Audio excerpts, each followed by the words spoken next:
There's been another fire in New York City involving lithium-ion batteries. A significant fire, and the culprit this time is something a little bit different. This fire happened on May 8, 2024, and it happened in Queens.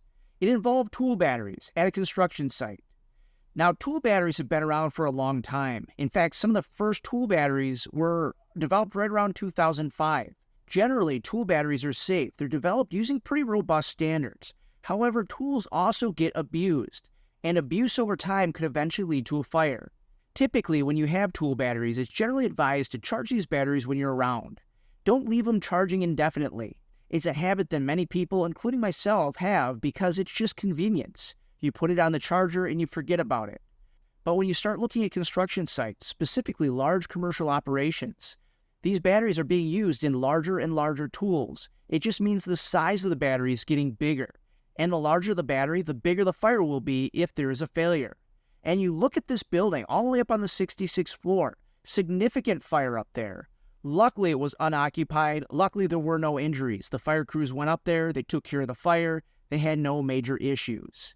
That's the good thing about these batteries is typically, because of the size of this battery, if that battery goes into full thermal runaway, it's likely going to burn through the entire battery before fire crews arrive.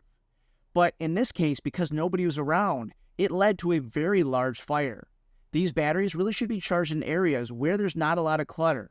Keep them away from other things. That way, if there is a thermal runaway event, it's not jumping to other material and causing a larger fire in the structure. When we typically think of tool batteries, we think of something about this size. But again, when you look at a construction site, some of these tool batteries are relatively big. They're getting large, 4, 6, 8 times the size of something like this. As an example, this K12 saw here, massive battery on this unit. When you start looking at our fire apparatus, you're starting to see more and more battery-operated equipment.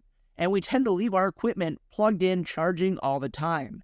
Not really a good idea. We need to start taking our batteries off the chargers when they're charged at our truck checks, making sure that we're not just leaving our tools plugged in indefinitely. There's already been some fires in apparatus related to these types of battery failures. If you're on a construction crew, proper training is critical. You could have one of these failures while you're on the job. You need to know what to do during one of these failures.